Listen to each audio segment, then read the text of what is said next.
Why is it that the truth often matters less than the story people believe about you? You felt it. Moments where you're judged not by what you did, but by how it looked.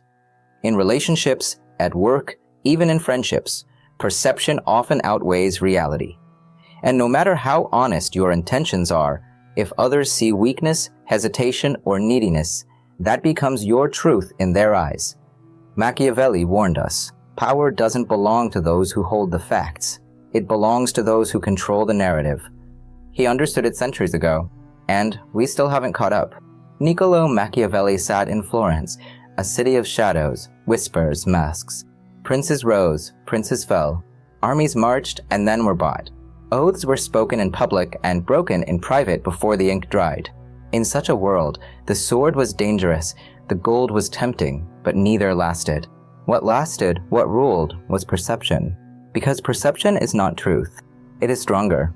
It is what the world believes to be true. The difference can mean the rise of an empire or the fall of a dynasty. You might command an army of 10, yet if people believe it is 10,000, doors will open and enemies will retreat. You might commit a crime, but if you manage the story, you will be praised for courage. Machiavelli's brutal discovery was this: truth bends before the theater of perception. This is his trick, and it terrifies those who think honesty alone commands loyalty. Watch carefully how he lays the trap. When Machiavelli wrote The Prince, he was not writing about morals. He was writing about survival. And survival, he knew, belongs not to the man who is good, but to the man who appears good when it serves him, and ruthless when it serves him. Everyone sees what you appear to be, he wrote. If you know what you really are. Pause on that line. It is not cynicism. It is weaponized clarity. The masses do not peer into your soul. They do not see your motives, your intentions, your private doubts. They see symbols. They see what your gestures suggest, what your timing implies, what your silence projects. They do not study your substance. They consume your performance. And if you control the performance, you control them. That is why Machiavelli obsessed over the mask. A prince, he warned, cannot afford to be purely merciful or purely cruel. Pure anything is weakness. Instead, a prince must appear merciful at times, cruel at times, generous when it matters, stingy when it matters more. The trick is not to be, the trick is to appear. Appearances move armies. Appearances open treasuries. Appearances crown rulers. The ones who fail are the ones who confuse their private feelings with their public image. They think authenticity guarantees loyalty, but authenticity is not protection. Perception is. Think about it in modern terms. In business, the startup that looks inevitable attracts investors, even when the numbers are bleeding red. In politics, the candidate who projects calm authority wins trust, even if behind closed doors he is frantic. On social media, the influencer who curates their chaos into a story of resilience commands admiration, even if their life is crumbling. Truth can be ugly, but perception is sculpted, and power belongs to the sculptors. But here's the cruelty of Machiavelli's insight: you do not get to opt out. You may say, I don't play games. I am what I am. Fine, but your silence will still be interpreted. Your mistakes will still be magnified. Your enemies will still draw masks on your face and convince the crowd those masks are real. Even refusal is a performance. And if you refuse to control perception, someone else will do it for you. This is why Machiavelli's law bites deeper than most people can stomach. It is not enough to live well. You must look like you are living well. It is not enough to be competent. You must appear inevitable. Let's walk into history. Cesare Borgia, Machiavelli's model prince, was not loved. He was not adored. But he controlled the theater. He would stage punishments as public rituals, executions at dawn, verdicts announced with pomp and shadow. He let his enemies whisper and then silence them with symbolic acts. When one of his governors abused the people, Borgia staged his downfall as if he himself were the guardian of justice, even though he had allowed the cruelty in the first place. The people believed the story he told, not the reality he hid, and so they obeyed. This is the Machiavellian trick. Write the script, cast the actors, and let the audience believe they discovered the truth themselves. Now ask yourself, how many times have you seen this same play in your own life? The boss who pretends to consider everyone's opinion, but had decided days ago. The rival who stages their resignation as noble sacrifice, even though they were forced out.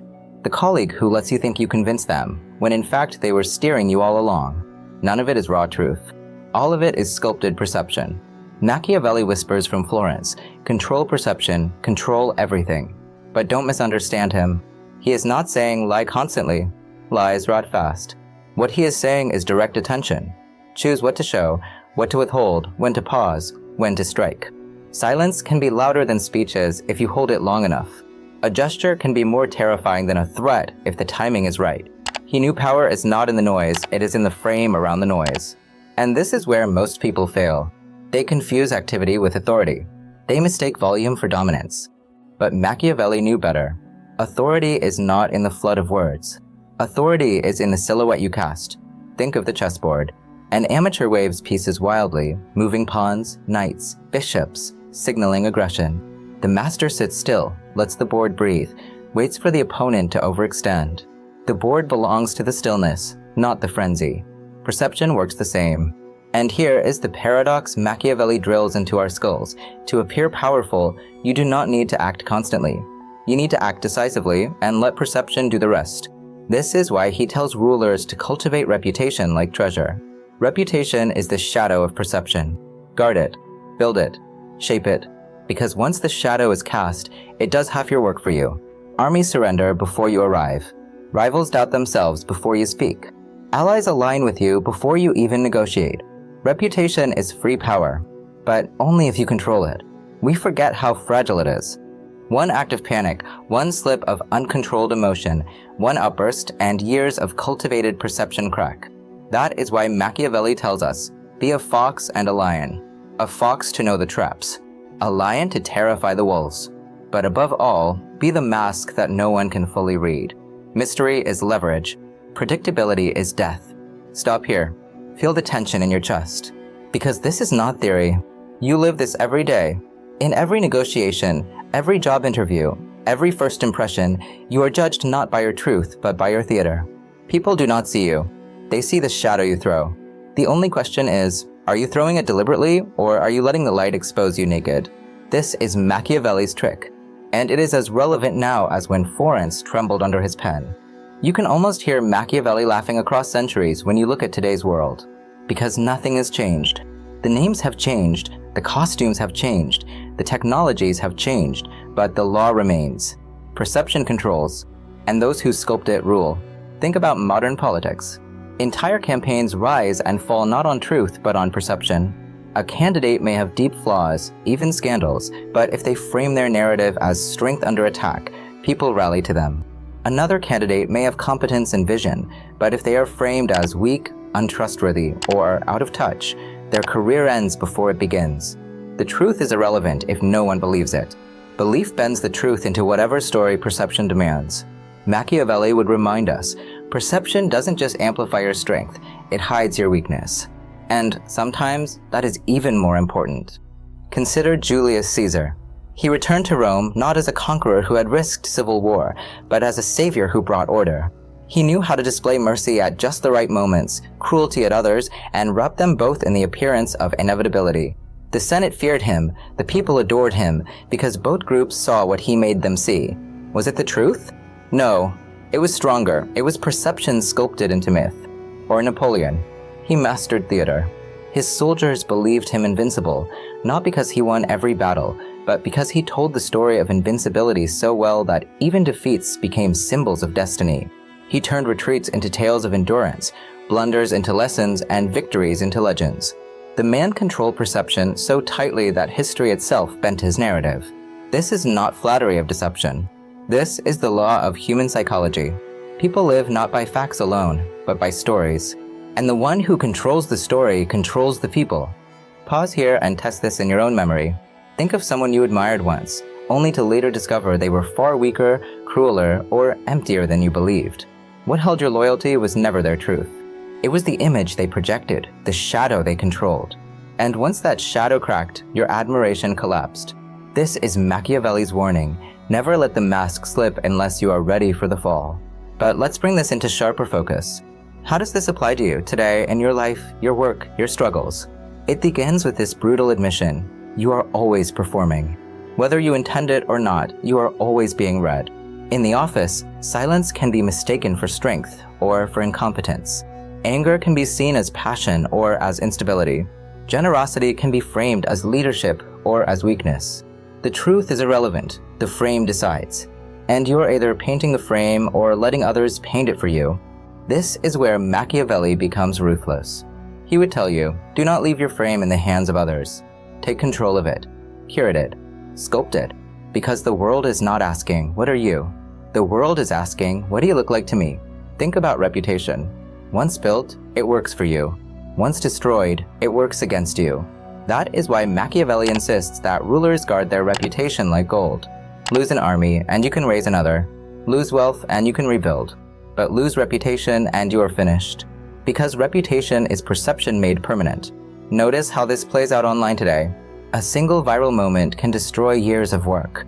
One phrase taken out of context can become the mask that defines you. Does it matter if the clip is true or false? No. What matters is what people believe. And belief spreads faster than evidence. Machiavelli would smirk. The digital world has only accelerated his law. Perception is now currency, and most people are spending it without knowing the price. But here's the part most people miss. Machiavelli is not asking you to lie. He is asking you to master symbols. Symbols are shortcuts to perception. A uniform, a title, a gesture, a silence. Each carries weight beyond its substance.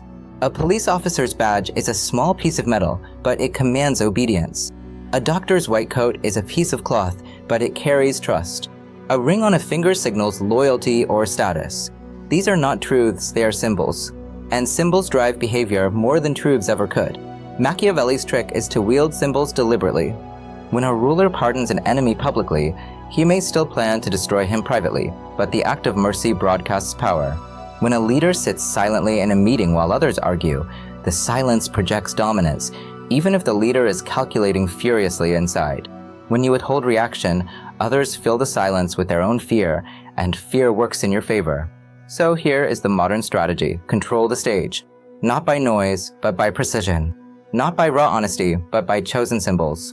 Ask yourself, what story does your posture tell? What narrative does your timing create?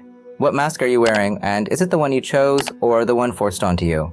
Because if you do not choose it, someone else will. Machiavelli's wisdom comes with a sting. He admits perception cannot be faked forever.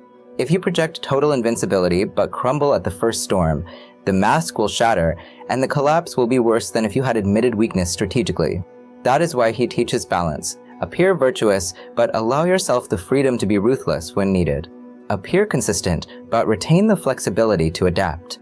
Appear calm, but be ready for chaos. This balance, the dance between mask and reality, is where true mastery lies. And here is the most terrifying truth Machiavelli offers: even fear is perception. A ruler is feared not because of raw strength, but because of the image of inevitability he projects. If people believe you cannot be challenged, they will not challenge you. Fear multiplies in imagination before it manifests in reality. That is why Machiavelli insists it is safer to be feared than loved, if you cannot be both. Because fear depends less on people's affection and more on their imagination, and imagination is easier to control than hearts.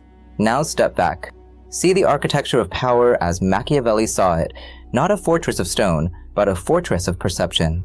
Not a treasury of gold, but a treasury of reputation. Not a sword of steel, but a sword of symbols.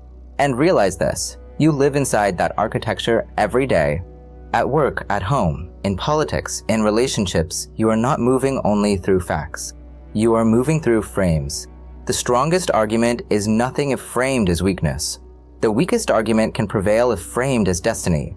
That is why perception is not an accessory to truth. It is the field on which truth must fight. So what does Machiavelli demand of us in the end?